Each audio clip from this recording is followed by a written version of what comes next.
आप लोग पहले से जानते हैं कि एवेंटाडोर क्या है। ये तेज है, ये नीचा है और नाटकीयता से भरा है। 10 से अधिक वर्षों तक ये V12 लैम्बोर्गिनी थी और बहुत से लोगों के लिए ये आखिरी असली थी। लेकिन अब हमारे पास रेवोल्टो है जो अभी भी V12 है, अभी भी मिड इंजन है, लेकिन इस बार ये एक प्लग इन हाइब्रिड है।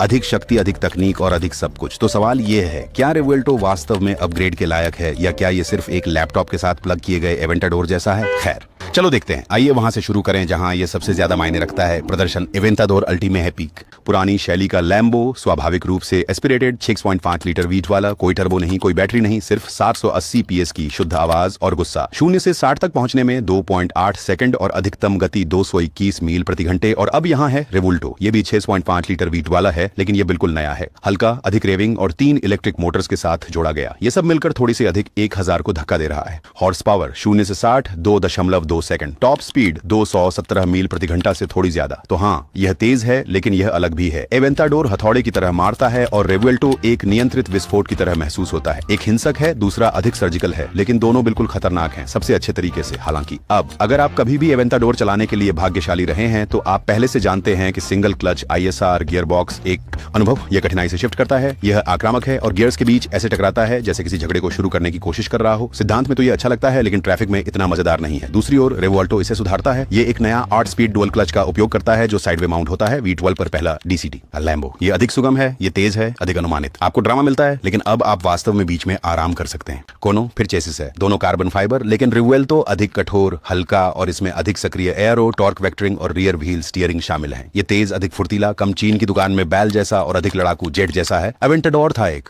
जानवर है और रेवोल्टो एक सर्जरी का औजार है। चलो ईमानदार बने, कोई भी प्रैक्टिकलिटी के लिए लैम्बोर्गिनी नहीं खरीदेगा, लेकिन अगर आप एक कार पर $50 लाख खर्च करने जा रहे हैं तो यह अच्छा होता है कि यह आपको हर बार चलाने पर सजा न दे। मैं तुम्हारी बात कर रहा हूं डॉज वाइपर। एवेंटाडोर के इंटीरियर में उन्होंने अच्छा काम किया है। इसमें एक सपाट डैशबोर्ड है, गहरे कार्बन फाइबर टनल, हर जगह षटकोण, लेकिन यह तंग है। इंफोटेनमेंट सेंटर ऐसा लगता है जैसे यह एक पुराने ऑन्डी से आया हो। और सवारी बहुत कठिन थी, विशेष रूप से शहरी यातायात में। अब रेवोल्टो में अंदर जाएं और ऐसा लगता है जैसे लैम्बोर्गिनी ने आखिरकार दिखावा करना बंद कर दिया और हमें सीधे भविष्य दे दिया। 3 स्क्रीन्स, एक ड्राइवर के लिए, एक केंद्रीय टच स्क्रीन और एक पैसेंजर के लिए अगर आपको इनकी जरूरत है। ये सब डिजिटल है, सब कुछ शार्प है, लेकिन फिर भी कहीं ना कहीं ये एक लैम्बो जैसा ही लगता है। बड़े पैडल्स, फाइटर जेट वाइब्स, लेकिन अब ये आरामदायक है। और पहली बार एक V12 लैम्बो में इलेक्ट्रिक केवल मोड। भले ही ये सिर्फ कुछ मीलों के लिए हो, आप इसे चुपचाप चला सकते हैं। जल्दी से निकलने या सिर्फ गाड़ी का आनंद लेने के लिए परफेक्ट है, बिना बहुत ध्यान आकर्षित किए। रेवोल्टो धीरे धीरे चल सकती है, एवेंटाडोर ये चिल्लाने से नहीं रोक सकती। अब यहाँ चीजें और भी दिलचस्प हो जाती हैं। एवेंटाडोर खत्म हो गई है। ये दौड़ी 2011 से लेकर 2022 तक और 11000 से अधिक बनाए गए मूल LP 704 से लेकर SV और अंत में अल्टीमे तक। यह लैम्बोर्गिनी से अंतिम प्राकृतिक रूप से एस्पिरेटेड V12 है। कोई हाइब्रिड नहीं, कोई टर्बो नहीं।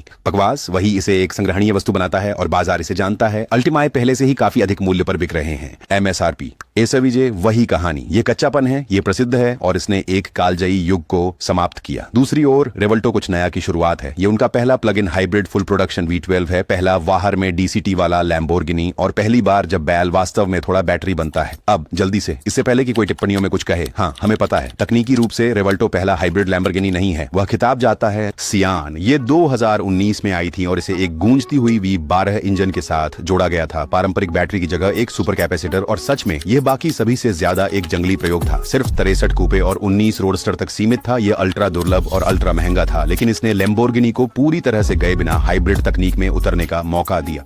कुछ एक पूर्वावलोकन या चेतावनी की तरह फेरारी को। यह इस पर निर्भर करता है कि आप इसे कैसे देखना चाहते हैं। और फेरारी की बात करें तो समय इससे बेहतर नहीं हो सकता, क्योंकि इस हाइब्रिड सुपरकार में लैम्बोर्गिनी अकेला नहीं है। अब और जगह नहीं। फेरारी SF 900 ये कुछ वर्षों से बाहर है। ट्विन टर्बो V8, 3 मोटर्स, लगभग 1000 हॉर्स पावर। ये तेज है, बहुत तेज है, लेकिन लोग कहते हैं कि यह कार की बजाय एक कंप्यूटर की तरह महसूस होती है। और मैक्लेरन आर्टुरा ये भी एक प्लग इन हाइब्रिड है, लेकिन इसके साथ एक यासी 6 जो हल्का और अधिक फुर्तीला है। लेकिन ईमानदारी से कहें तो यह V5 की तरह धड़ल्ले से नहीं बोलता और विश्वसनीयता, हाँ इस पर बात नहीं करते। लैम्बोर्गिनी को छोटा कर सकते थे या वे पूरी तरह से V12 को छोड़ सकते थे, लेकिन उन्होंने ऐसा नहीं किया। इसके बजाय उन्होंने एक कार बनाई जो नई हाइब्रिड्स के साथ प्रतिस्पर्धा करती है और फिर भी लैम्बोर्गिनी जैसी आवाज करती है। और आप में से जो अन्य लोग पूछ सकते हैं पूरी तरह से इलेक्ट्रिक क्यों नहीं, खैर ये स्पष्ट है कि वे इसे बाद के लिए बचा रहे हैं। उन्होंने पहले ही लैंचाडोर की झलक दिखाई, उनकी पहली पूरी इलेक्ट्रिक कार 22 GT सेटअप की तरह। ये लगभग 2028 में आने वाला है, लेकिन फ्लैगशिप सुपरकार के लिए जो ब्रांड का प्रतिनिधित्व करती है, लैम्बोर्गिनी ने स्पष्ट कर दिया V12 गैर